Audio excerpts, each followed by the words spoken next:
Often technical terminology can be headache-inducing, so I typically try to avoid it. But philosophical terms can be helpful if they encapsulate something meaningful and profound that relates to our lives and the way that we understand reality.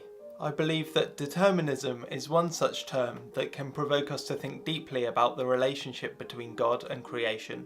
In this video, I'll offer some brief and simple definitions of a few different types of determinism. Hopefully they will help you to understand what I am arguing in this video series about the relationship between God and human beings. First, let's look at scientific determinism. Scientific determinism is the idea that events unfold in accordance with strict scientific laws and that one event leads to another. Every event occurs due to a series of causes that preceded it. Many physicists believe that every event we experience can be traced back to a causal chain set in motion by the Big Bang, when time itself came into existence. There is no free will in this view, only cause and effect. Now let's look at theological determinism. This is the idea that God has predestined the occurrence of all events, and that he has been responsible for all events throughout the course of history. This idea is similar to scientific determinism, except that here God is the cause of all events rather than chance or purely physical processes. To further complicate matters, there are two main types of theological determinism: hard determinism and soft determinism. People who take the position of hard determinism believe that God's omniscience is not compatible with human free will. God is the cause of all events, so there is no room for free will.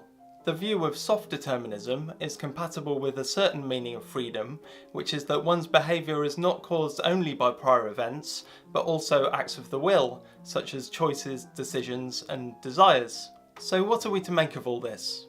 I believe the most important consideration here is one that is often overlooked in discussions around determinism, which is the nature of God. Here are a few important questions that I invite you to consider and that will be addressed throughout this video series. Did God set the universe in motion and then sit back and watch it unfold from a distance, only intervening at certain times? Or is God an omnipresent being, pervading all of creation and affecting change wherever it occurs in the present moment? Is God distant or involved? Is God boundless or somehow embodied? Is God limited in any way? Feel free to leave your responses to these questions in the comments below. Of course, for many scientific determinists, these questions about God will not even arise, for they see no evidence that God exists.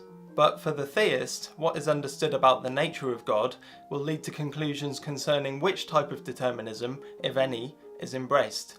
Having briefly explored some of the different types of determinism, in the next video we will see why a deterministic view of reality fails to take into account the true nature of God.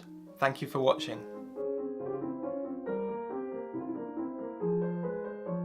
This video series accompanies my new book titled God's Grand Game, which is available now from all major retailers. If you enjoyed this video, please hit the like button and subscribe and ring the bell to be notified of future videos.